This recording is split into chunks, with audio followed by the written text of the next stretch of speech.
What's up, video land? How y'all doing? It's your girl, Nikki Smith, and Knowledge by Nikki. And today is a great day, guys. It's a great, happy Tuesday to everybody listening right now. I'm on a lot earlier than I normally am, but I was kind of having a reflective moment. When I talk about my reflective moments, I think back to when I first started doing Facebook Live, YouTube, any of that stuff. Y'all know I hated social media. I hated it with a passion because I guess I just didn't understand it. And I'm kind of back in that space. I used to get up for about 10 years, guys. 10 years. I used to get up at about, before dark, really. So whatever time that was, because with the seasons, it changes. And I used to ride in my car for sometimes 2 hours. Literally, just get up and just ride and just think. The car really is in the summer or the springtime kind of my think tank. So I'm in the process, and I'll reveal the name of my book when it actually gets ready to print. But I've been in the process of really understanding or trying to understand how to help people better. God called me years ago to use my pain, my experiences, my resources, everything that I had to really help other people. I started off, obviously, focusing on the industry that I was familiar with, which was the beauty industry. And, God sees fit to just expand your gift. And I've been able to kind of tap into other industries, which is amazing.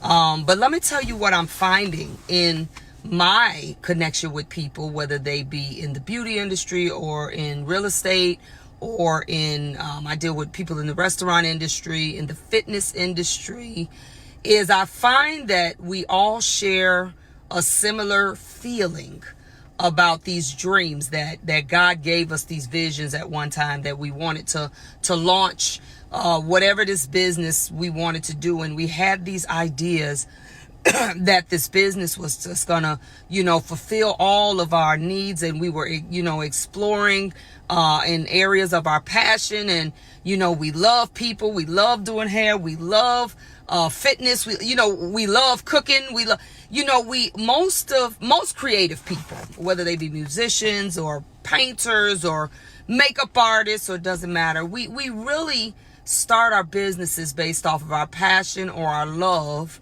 for that thing. That's what makes us start these businesses. And so, in me having now more of an expansive following that's beyond the beauty industry, there was once a time when I opened my first business in 1993, and, it was just happy, joy, and it was bliss. And I said, okay, cool, this is going to be the bomb. And then, life sets in and real stuff, and you got stuff you didn't plan, and you just didn't know it was going to happen. And you're like, oh my God. And I used to believe, guys, this way before I started actually coaching, that it was just our industry, that the problems, the things that I dealt with, it's just these people in this beauty industry. It's just this industry. That's what I thought. And I talk to a lot of you all on a regular basis, and that's what you think too. We really think that the problems we face, staffing, getting people motivated, understanding financials, clients, understanding how to retain, how to build, retail, and all these other things that we struggle with understanding and helping and learning so that they can help build our business. We think it's just, it's just proprietary to the beauty industry. I'm here to tell you it's not. It's where I'm going with this. It's not. I thought that for years that, that's just, that's just us. Or I even think sometimes, how many of you all have watched the news within the last couple of years? And I'm talking to my black people right now. I know I got all kind of people that listen to me, but I'm talking to black people right now. There was times when we knew that if we heard of a certain crime, or if we heard of a certain crazy something going on, we knew they wasn't black. What would we say? Oh, that ain't nobody black. Black people don't do stuff like that. But now, what has happened? We got so much craziness going on, and we actually become shocked. Like, was he black? Black people, we serial killers now? The sniper, I think he was the first person, the DC sniper that made me, I'm like, we actually like playing target practice with people? Is that what we on now? And so I'm saying all that to say that the problem that I'm about to introduce to you all, that I know some of you all are feeling it, I'm just here to tell you it is not a black problem. It is not a white problem. It is not a certain type of entrepreneur problem. It is a problem in society as well as entrepreneurs. I know people right now that get a check every week, every month, every 2 weeks from jobs, and they still have this mindset, or they still operate in what I'm about to introduce to you all. But I want to talk to you all about the terms that brought me to do this particular video. It was something that actually I thought about doing probably about a couple months ago, but you know, I wasn't sure if it was going to be too sensitive of a subject or kind of just, you know, I'm going into an area that I'm not fully versed in, but I do understand entrepreneurship, but I'm gonna put it out there and I'm gonna let y'all be the judge, right? So I did a little research, and these are the terms that I get mentioned to me in just interviews, casual conversations. I feel like a slave to my business, or for my Christian people, you know, I literally feel like I'm a hostage to this business, or to my clients, or to my workers, or I've even had people use the word bondage. You know, I feel like I'm in bondage, and I can't move, and I can't do this, and you know, we talk about the debt and how the debt just takes over, and I feel like I hear terms like this in all kind of ways from all kind of people, and because I deal mostly with entrepreneurs, I get it. I get how when we first decided, whatever it is that you do, that we were going to open these businesses, we had this idea, we had this dream, we had this destination, and, you know, we're going to bring people together and whatever it was, and we're going to build this community, and I'm going to be, a help to people that won't help. You know, a lot of my hairstylists that eventually become owners, you know, they say, I'm going to go get the girls and the guys from the beauty schools and the barber schools, and I'm going to take them under my wing, and we want to be these mentors and these coaches, and y'all know the spiel, right? Because some of you all have said the same thing or things very similar to it. I'm going on my phone because I got to define some things for you all. What I realized very quickly was that if we don't monitor, if we don't really self-reflect personally and be honest with some things professionally, you will find yourself ending up in situations where you literally wake up and say, how did I get here? How did I get to the place where my business is consuming every ounce of energy I have, every dime that I have? I can't keep staff. I can't figure out how I'm still broke after I thought I made some money. I'm robbing Peter to pay Paul. I'm not seeing what I thought this thing was going to be. It's, you know, I get these texts all the time that I love what I do still, but something is not right. How do I make this make sense? How do I connect the dots? What do I do? Because my dream is now almost becoming my nightmare. I don't want to go get another job. I can't see myself doing anything else, but how do I get out of this feeling of being a hostage, of being a slave, of just not having any options and not knowing what to do and where to go? I cannot tell you how many times I do shows and I have a booth, and it happens every single show. I'm sitting at the booth, whether it's inside the exhibition area or it's outside a hotel break room. I get people that come up to me, and these are the stories that I get, and I get the emotions, and people are crying profusely, talking to me at the booth like, what do I do? And I'm tired, but I don't want to quit. I'm too far in to go back, and I don't want to do nothing. I mean, y'all, it goes on and on and on. And this has been going on for years. So I said, you know what, God, I gotta, let me find what I'm going to define for you all. I got to figure out something to help the people that I love. Let me let me give you this definition first. I'm going to give you the definition of bondage. Let me define what bondage means. And actually, no, let me give you this first. There's a scripture.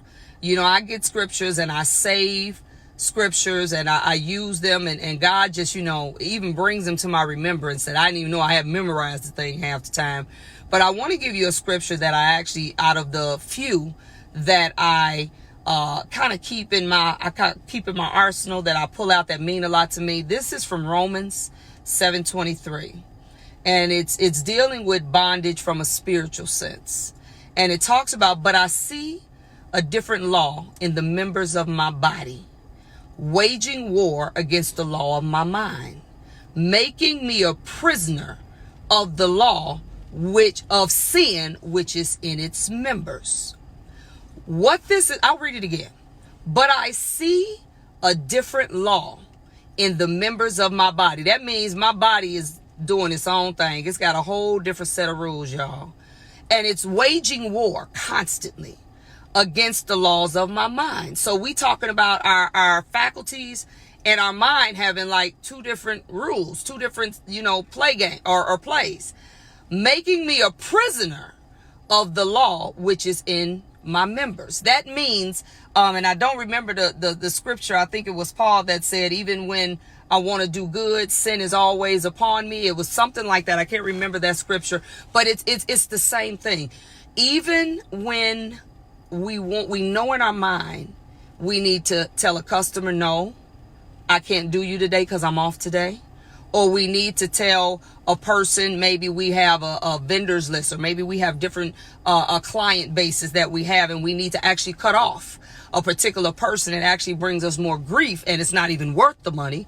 Or maybe we need to just say no to some past mindsets that now keep us where we literally are doing things that we know aren't right. How many of us have literally found ourselves doing something and our mind is literally trying to tell our body, don't go there, don't do this, don't do that, but we find ourselves doing it anyway. You find yourself saying yes when you want to say no, when you find, and it's like, Jesus can you literally feel like a slave, literally. And I don't care what you've been through or where you are at this point. I don't think there's a soul in life that has not felt that way at some point in their life, sometimes more than not. But I want to talk to my entrepreneurs. I have a sheer love, and this just came out of here. I have a sheer love for business. I have a sheer love for small business and what creates the foundations that big businesses are built off of. And I'm going to read you another one. I'm going to go ahead and read all these to you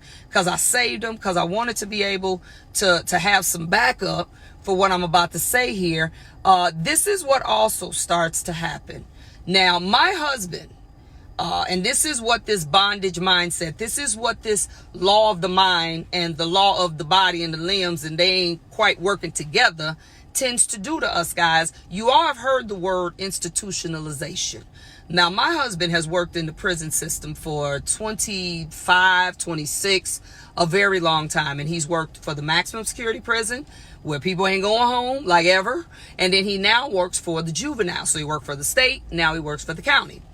And I listened to him, and we've been married 10 years now. And I've listened to him year after year just talk about the things that the prisoners say. I've actually visited both prisons on multiple occasions. So I've sat, he teaches the barber program. So I've sat in the classes with the guys, with the kids, and I've just observed and I've just listened to some of the ways that they process their thoughts and the things that they think. And I want to give you the definition of institutionalization, because there is a such thing as institutionalized behavior. And let me explain to you what that means.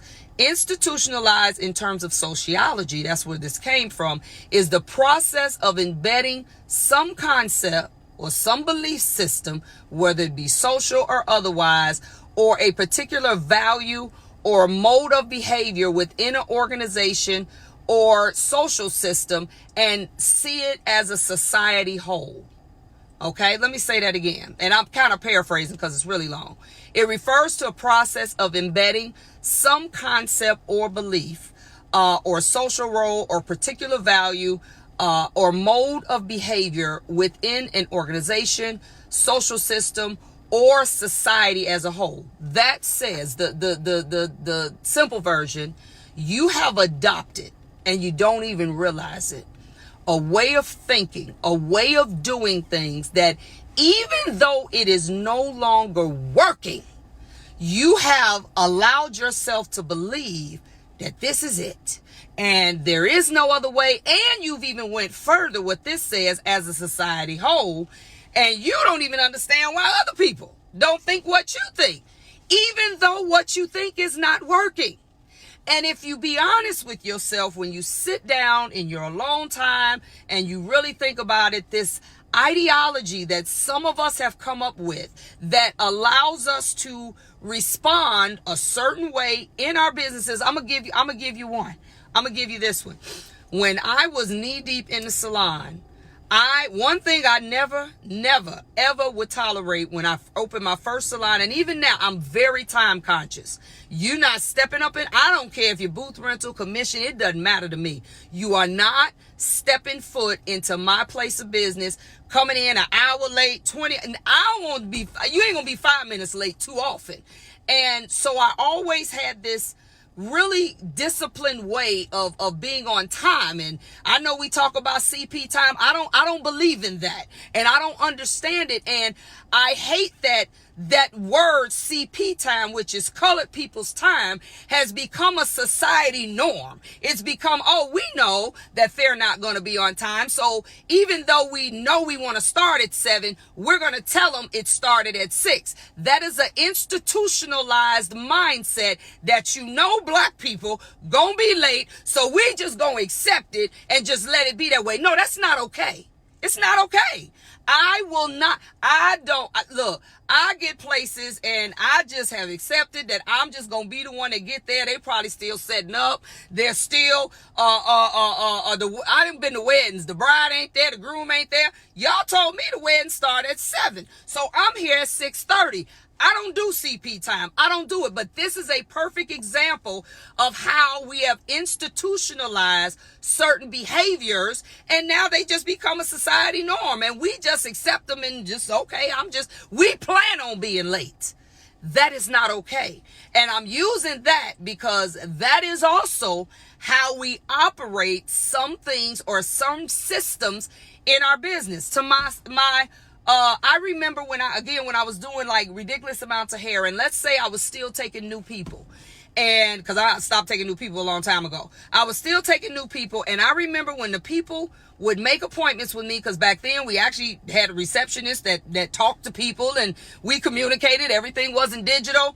I would get people that would ask my receptionist all the time, okay, now you told me to come at 8. Is she gonna be there?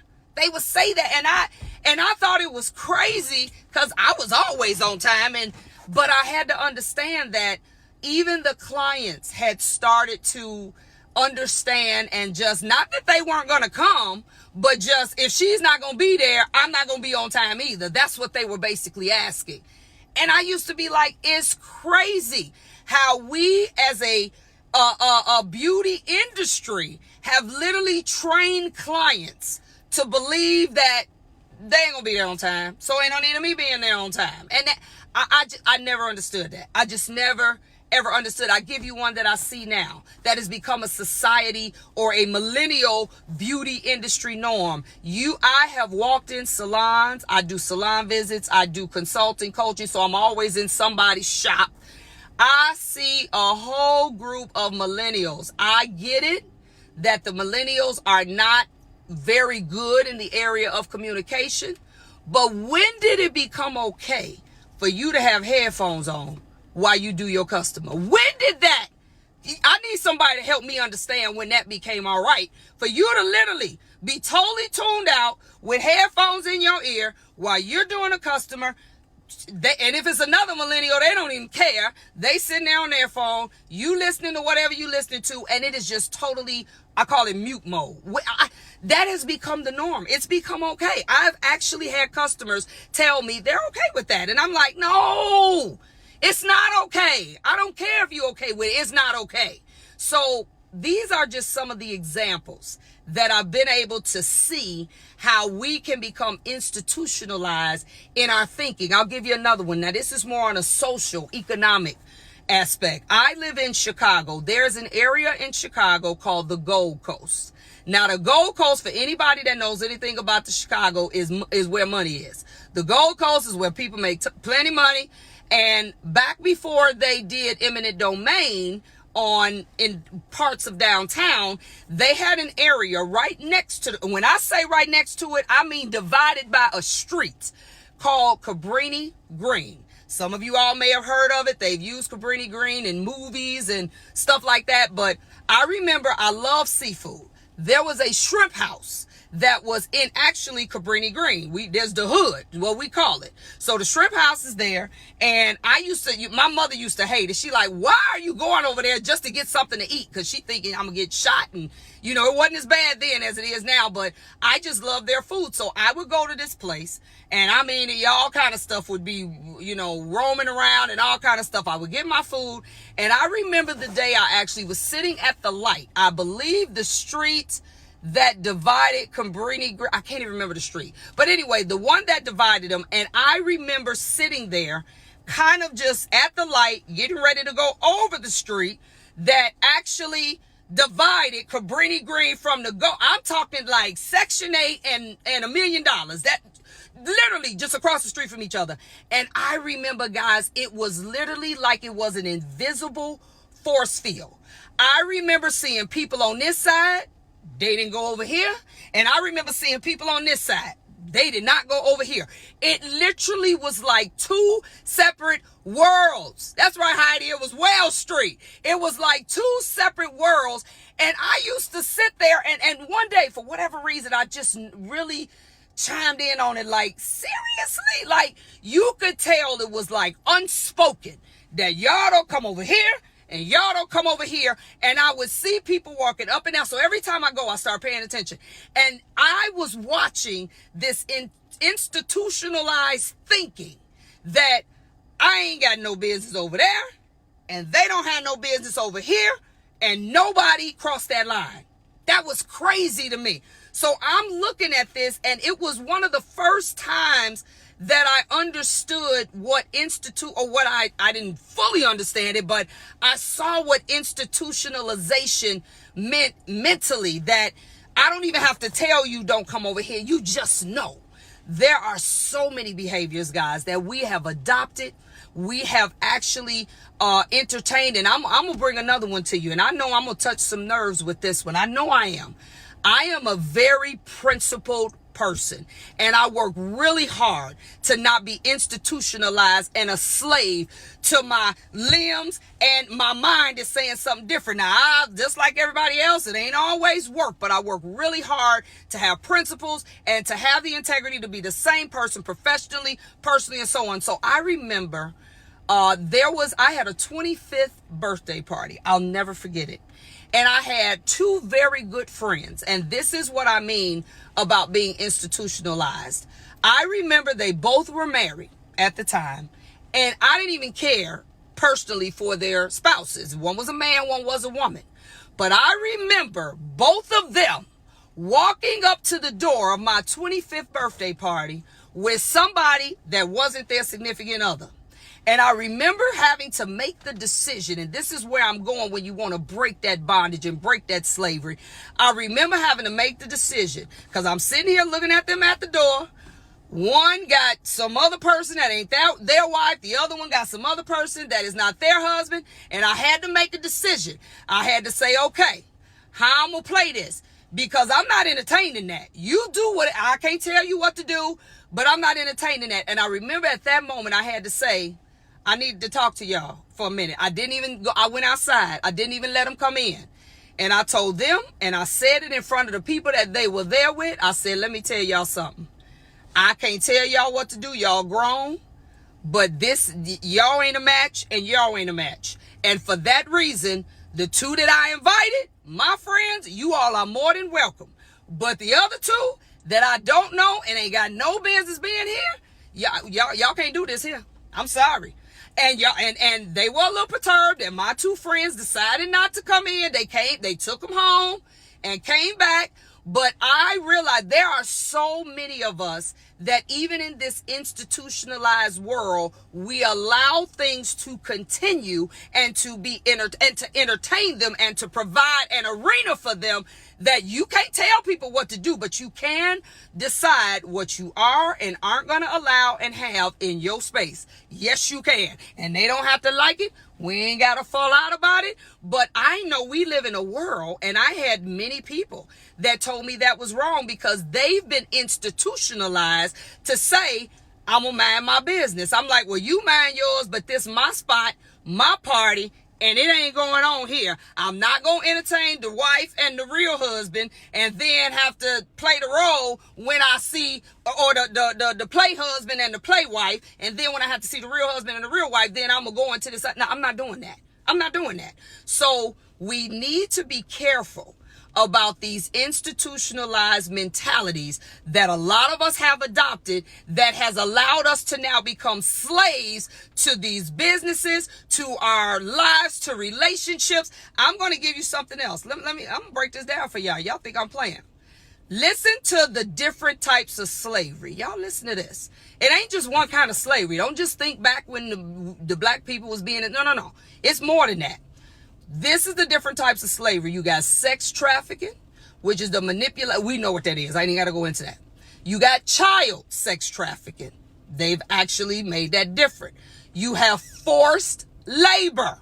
Okay. And that could be you have areas in third world countries where people are being forced to labor. And even though, slavery is no longer just about you not getting any money for what you do. It's about being forced into situations that you did not want and that you actually, you're asking me, that's my girl, Allison Nicole. No, I'm writing a book, Allison, that is dealing with this subject.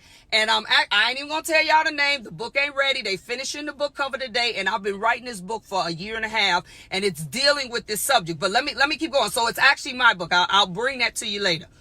Forced labor, forced child labor. Y'all hear me? And then listen to this one, y'all. Listen. Bonded labor and debt bondage. Y'all hear me? And then we have domestic servitude. And guess what else is in here? Professional servitude. Can you believe that? That means you can be a professional slave also. Okay? Then it has unlawful recruitment and use of child soldiers. These are all the different ways that now slavery is being reenacted, basically. And when we thought slavery back in the day, we think, okay, you do this, you made to do it, you don't get paid. No. It's a different kind of slavery now. People when you talk about forced labor, and I actually studied this, but I ain't going into all that right now. Forced labor is when you talk about sweatshops. You talk about companies that use labor in these third world countries and pay them 25 cents a day. They getting paid, but they getting pimped. It's slave labor. They call that forced labor because when they say force, they're not saying somebody got a gun to your head. What they're saying is they know that mentally you do not even know you have options. So what they do is they put you in these positions. They know that you're dirt poor or that you are domestic violence is a form of forced labor, whether y'all know that or not. When I studied this, it broke that down and it also went into domestic servitude. When you're forced, it means that people have literally basically just taking advantage of your mentality. They know you don't know any better. They know you don't feel powerful enough to say anything or do anything. Whatever they say, they're going to pay you. They know you're not going to say no because you need this money. They'll sometimes dangle carrots over you. Okay, you work as a slave for us. We'll at least provide your housing, your this, your that. But what you have to do for it is not comparable to the position that you're being or to what you're given. This is what's called a form of forced labor because you got to do some kind of work to get it, even though you're getting something. So let me break that down a little bit more. Let me go. I meant to write these down, but I didn't let me break down what bondage labor and domestic servitude is. Y'all with me? All right. Bondage labor. It is the coercion, listen to me, of a person to work in order to pay off a secured or unsecured debt. Y'all hear that? The debt may be from a former or present employer, or even ancestral debts, maybe something somebody owed. An ancestral debt is also a form of debt bondage and slavery, and it says it seems to be more prevalent in South Asia. Now, as I studied this more, I went into the business area of it, because you can take almost every word and put into Wikipedia or just in a Google search, business bondage, business labor, and it'll give you a definition. And let me read domestic servitude. And this is also, it's almost the same definition with professional servitude.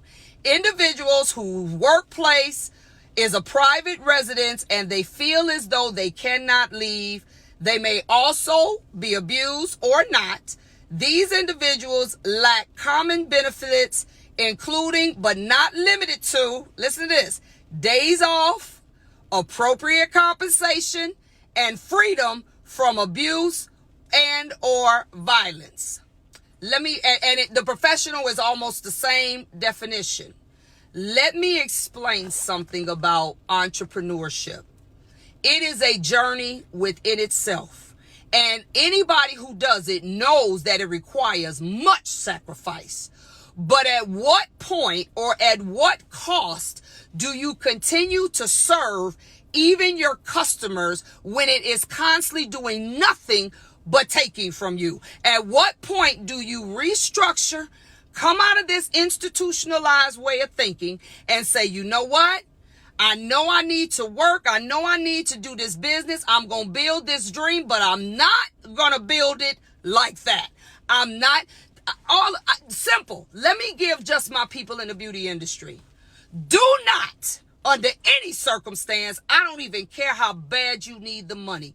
If a client calls you, or first of all, they shouldn't be calling you on a day that you off. But if a client knows that you are off on Monday and today is Tuesday, under no circumstances do you go in for a regular fee. Now, if you say, because on any job you can do overtime, but if you say, you know what?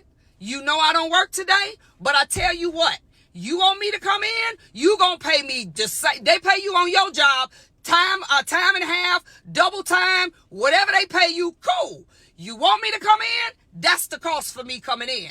I'm not going to be your slave. I'm not going to be at the beck and call of a customer.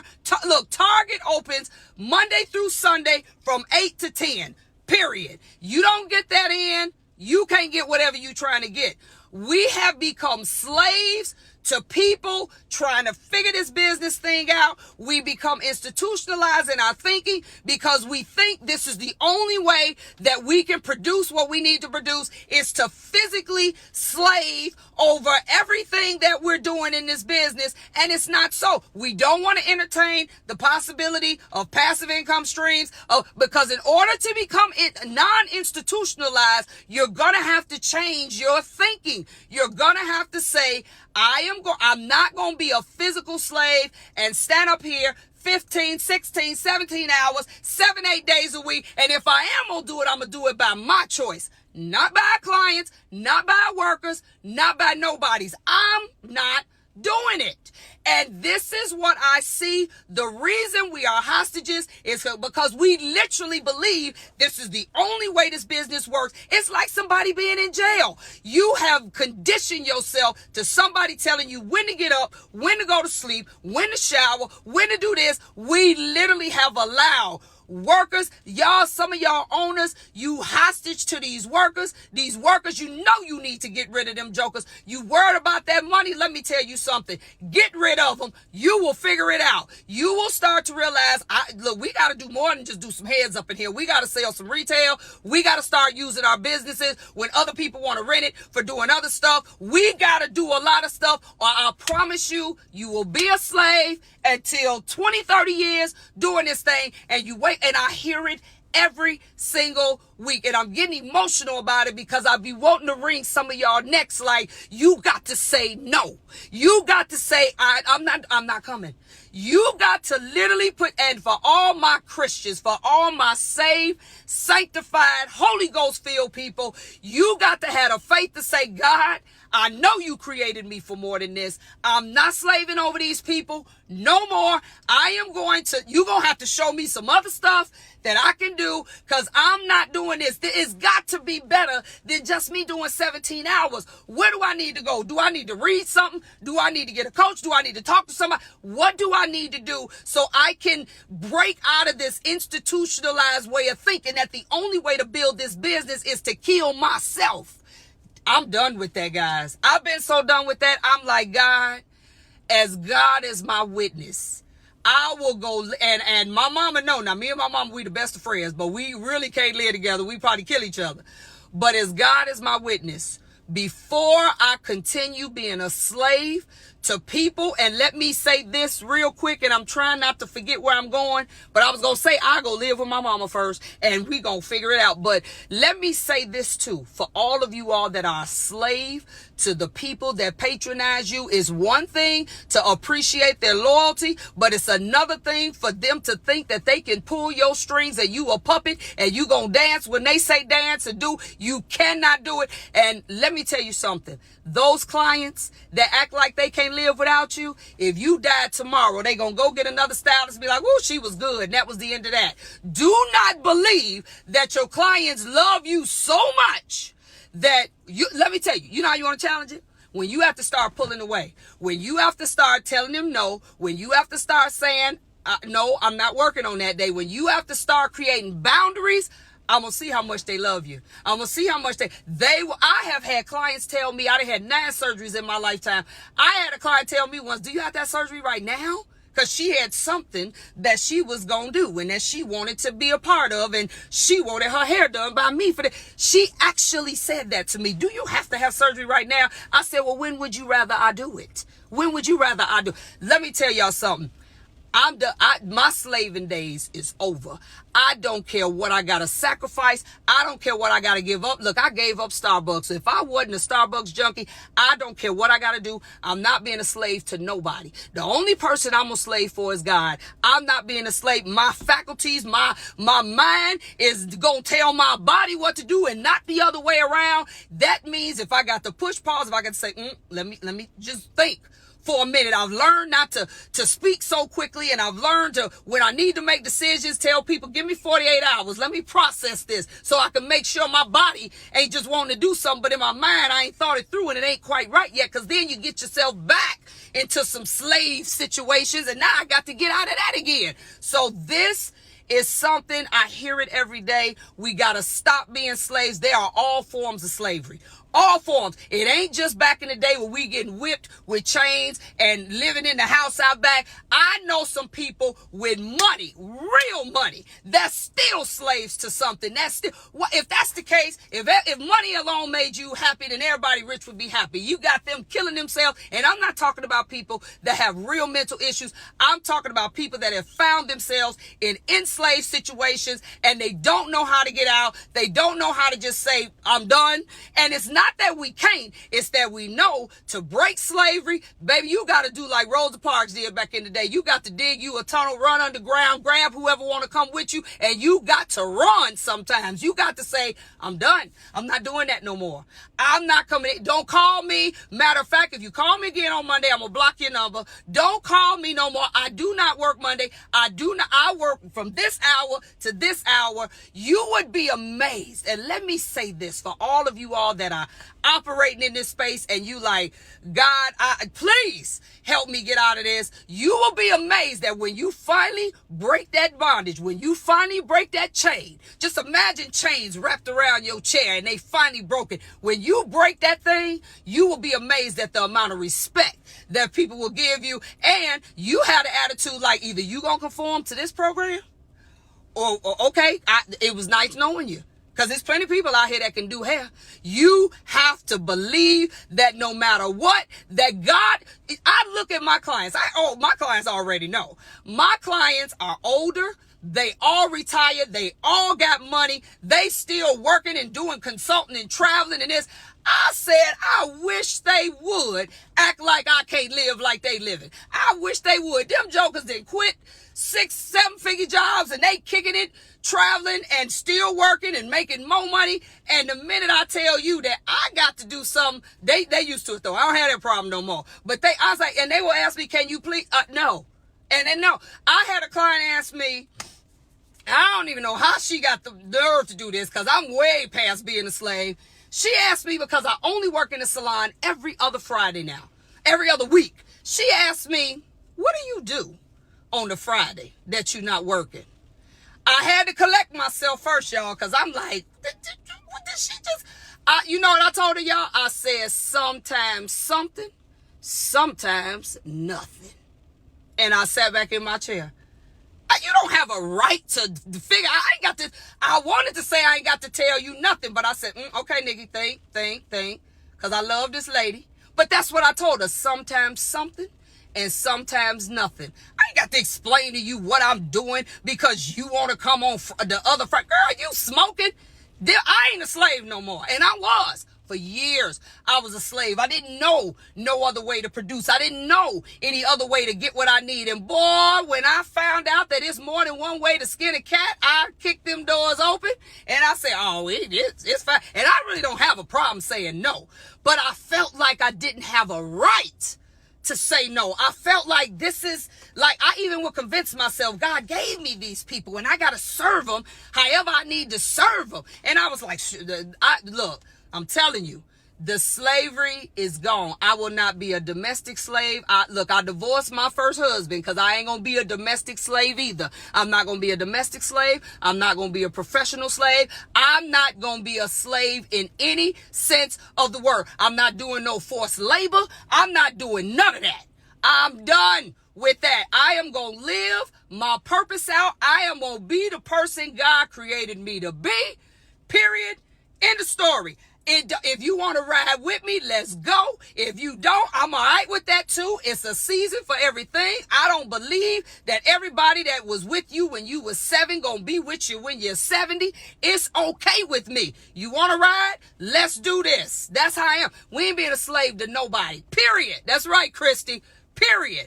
And I just want to encourage you all. It's a decision though you got to make. You know, I have grown a great amount of respect for people that I may not even necessarily like what they talking about, but I have a great amount of respect for people who stand flat-footed on what they believe, no matter what people think. You could say you don't like people like Farrakhan, you don't like Trump, you don't like, I don't agree with everything they stand for, but one thing you got to say, them jokers don't care what nobody say. They gonna do what they want to do, say what they want to say, and they gonna stand flat-footed on what they believe no matter what.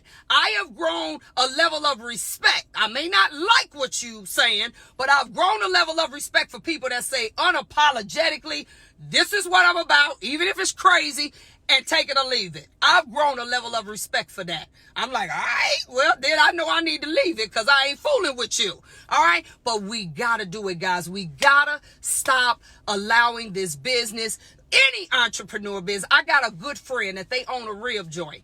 And, you know, it wasn't what they thought. And I mean, the food is excellent. Wasn't what they thought. And now they in a position where they got to make, you know, they trying to figure out days. Should we open on Monday? Should we open on Tuesday? Because one person came in the spot and said, you know, y'all would do better business if y'all open on Monday. So you going to open a whole day because 2 people say, are you serious?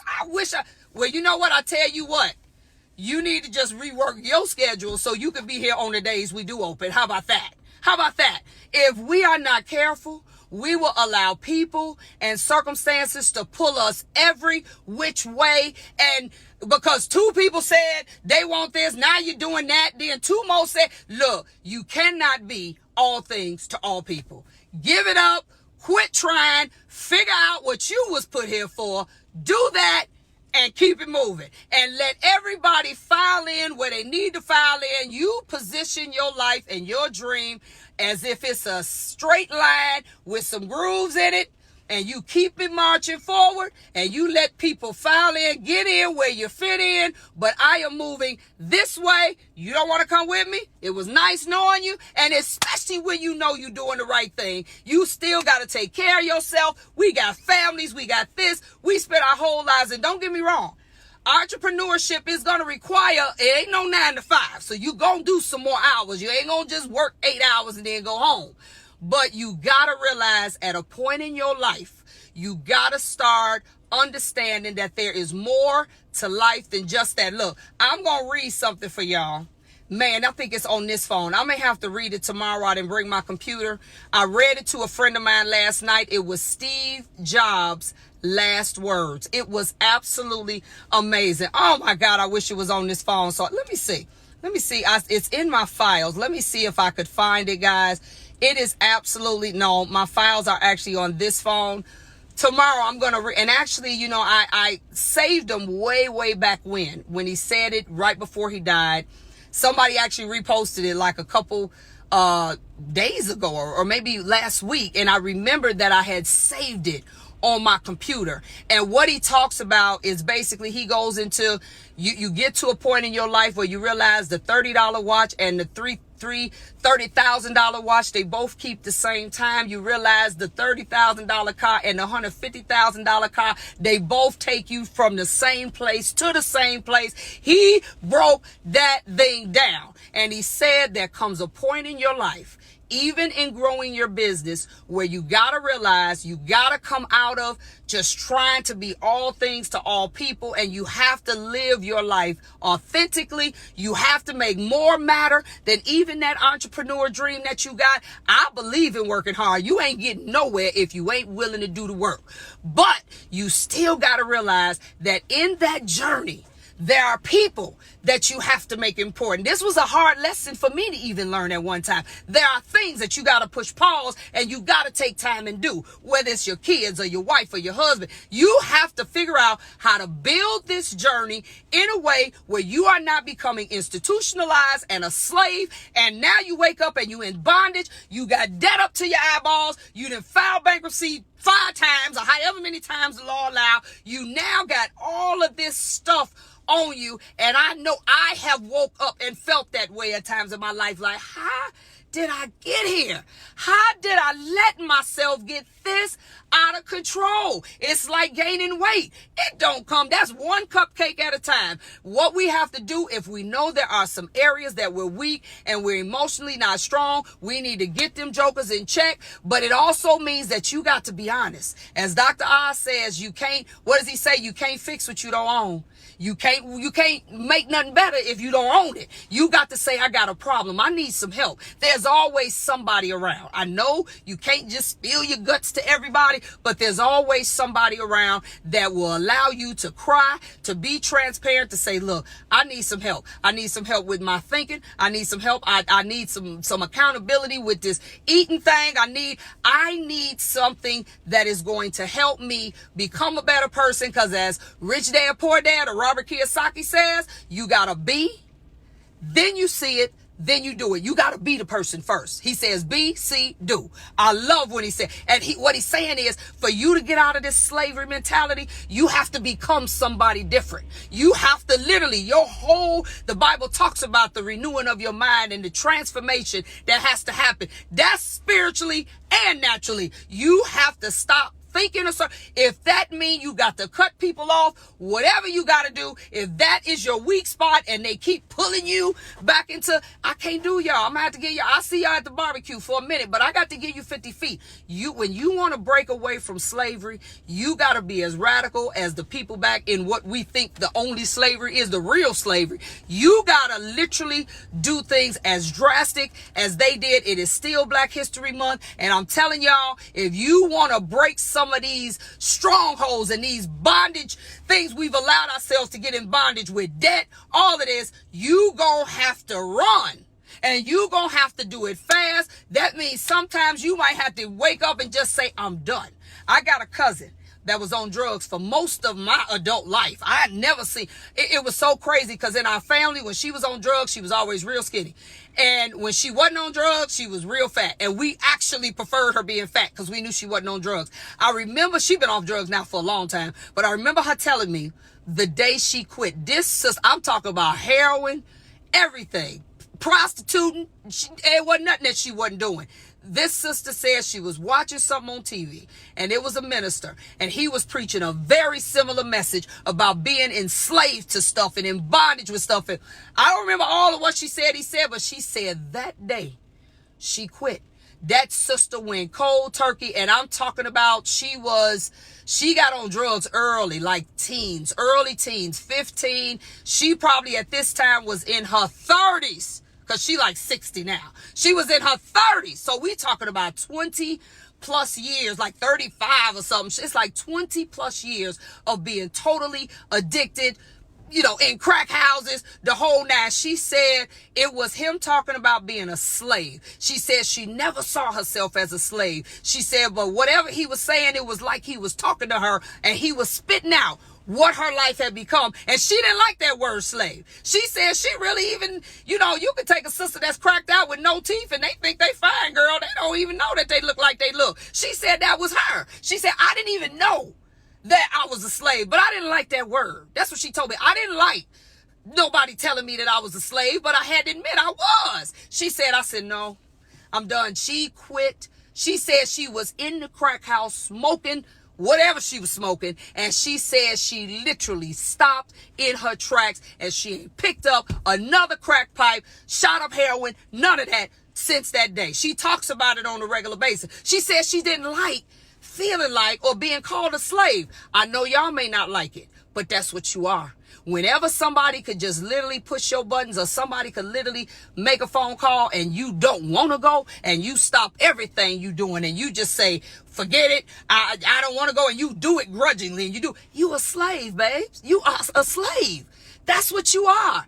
Now, I'm not talking about occasionally we make sacrifices for the people we love and they know we don't want to do it, but we just doing it because we love. I'm not talking about that. I'm talking about when it comes to professional stuff and you know that you don't want to go. You don't even want to be here this long. You got a client that's coming late and they always late. I remember one of my best girlfriends. When I say I love her, it's a part in the book that I write about her and what she did for me that I will never, ever forget in my life. And we became really good friends. And when y'all get the book, it'll be out by premiere in June. You'll be able to read about that. It was the one thing that changed my life, like permanently. But I remember I love her to death. And because she's my friend, and she's terrible with time, she'll come in late in a minute. And I don't mean 5 minutes. I mean, that sister will come in an hour, 2 hours late. Her appointment at 5. She walking in at 6:45. I said, now let me tell you something. You know I love you, right? But you keep doing it, I'm going to send you home. I'm going to tell you don't go. She did it for years. I never said nothing. I remember the first day I told her, no, you got to go home. She looked at me like, for real? I said, yeah. No, I'm not doing you. No, I told you. You got to go home. It started being on time for a little while. Then she tried it again. I did it just on principle. No, you got to go home. I think I sent her home 3 times till she got it right. Now that sister be early. I don't care. I love her to death. But I'm not even going to be a slave to you. You not go. She lasts, first of all. So you mean to tell me I'm through? My whole cycle works that the last person need to be coming to this chair by the time I finish the person before them. You just not walking in the door. So now you have extended my day for 2 hours? No. I ain't a slave, and I'm talking about somebody who would give her limbs to me. I'm not a slave, not even to you. I told my own mother who would give my limbs to her, to me, her limbs to me, and I would give my limbs for her. Every time I go to my mother's house. My mother is one. I don't do the DIY thing. It's all kind of people you can call to move stuff, to lift stuff. I'm not doing that. I had to tell my mother, because I'm my only child now. I would go over her house, and I found myself not wanting to go to my mama's house. Now, we talk all day. But I was like, I ain't going, because I already know when I go, can I get you to do something before you leave? And my mother don't be wanting like little stuff. Can I get you to lift my mattress so I could change the frame on the bed? And I'm like, I finally told her, I said, Mama, I love you. But guess what I'm not doing? We got all kind of people. I got people from Taco. I got all kind of people that can come over here and do this. Hell, I'll pay them. You ain't got to pay them. I'll pay them. I'm not doing no more work when I come over here. When I come over here, I come to see you. I do not come to lift 50-pound boxes and bags and beds, and I'm not doing that. I finally told her, don't ask me, because I'm not doing it. We got 5 or 6 people lined up. We could call them at the drop of a dime. They'll move chairs, furniture for $20. My mama ain't broke. We ain't talking about nobody ain't got no money. I said, Mama, no. Because I literally felt like I'm staying away from her house because I'm not even going to be a slave to that. No, I'm coming. But what I'm not doing, I'm not lifting no mattresses. I'm not moving no dressers. I'm not doing it. So she don't ask me no more. Every time I come over, she be like, okay, it's something just really little. Can you get just the paper towels out my car? Okay, I got you on that. But I'm not doing none of that no more. I'm not being a slave to nothing. Y'all hear me? Nothing. So the goal in life and the moral to this entire Facebook, YouTube, Instagram feed is you have to start creating options in your life, creating boundaries, creating schedules, creating solid barricades that even you can't go over. You have to start creating other opportunities, building other bridges so that you don't have to feel like a slave because this is all you got. You have to start thinking about that, not later, today, now, or you will find yourself being a slave to stuff because you feel like I ain't got no choice. You got to create options for yourself. You have to now start learning new skill sets. You got to connect with new people. You got to quit just existing in that circle you used to. Get with some folks that make you uncomfortable. You might learn some stuff. All right. You got to start putting yourself in environments with people that don't care nothing about you. You talking about everybody be hating on you. Get with some people that got more than you got. They ain't thinking about you. All right. You have to start learning more, reading more, doing more so you don't have to be a slave to anybody because all of it is a form of slavery. Okay. And I'm Knowledge by Nikki.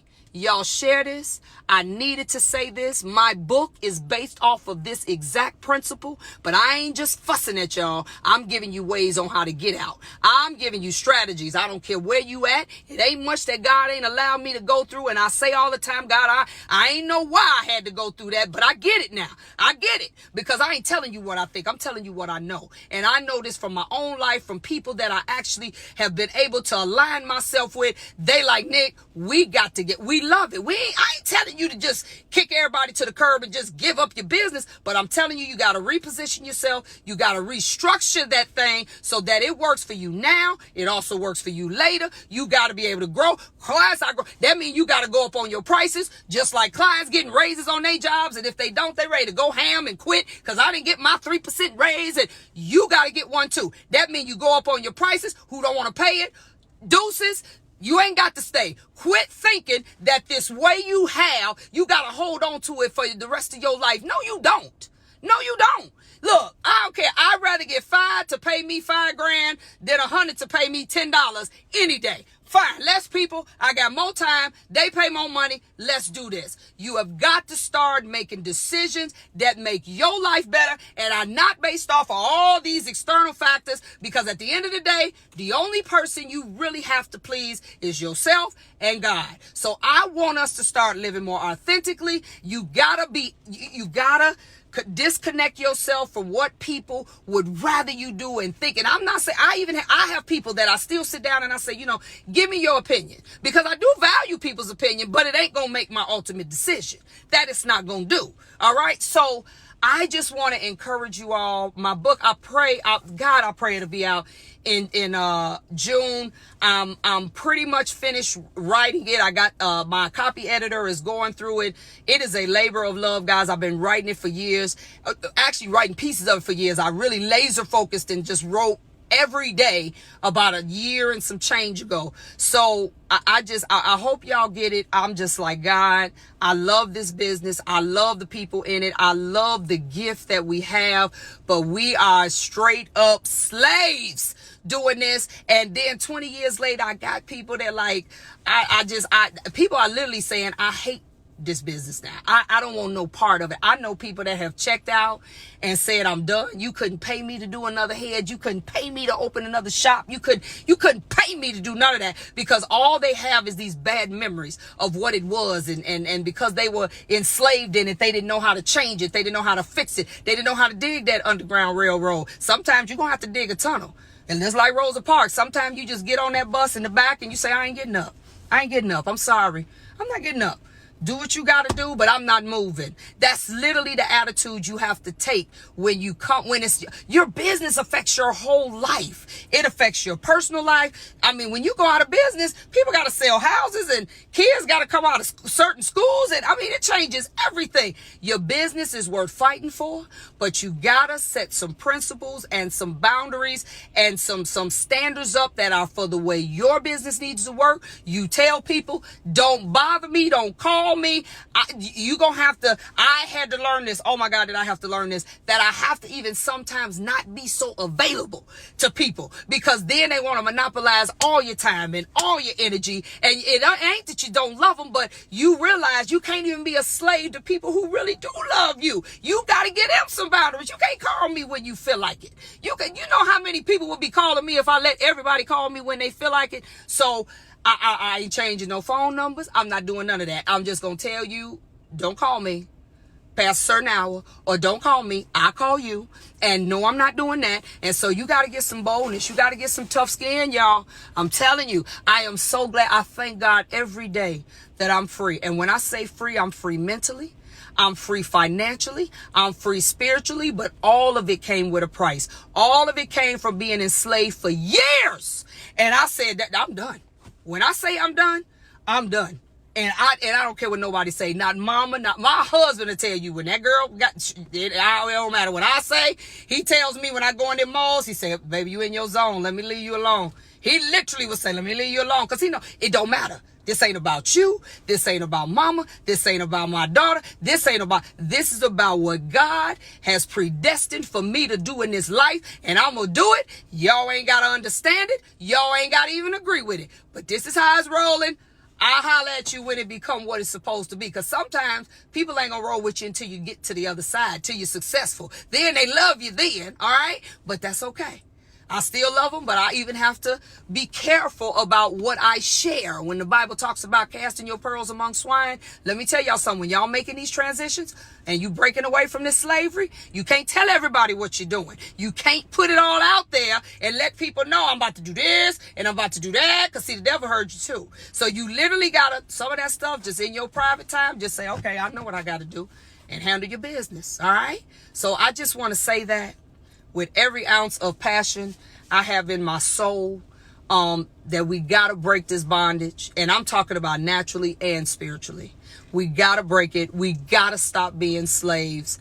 I absolutely love this industry. I think I love it more, y'all, today than I did 30. Matter of fact, what is today? What is today? Today is, what's the date?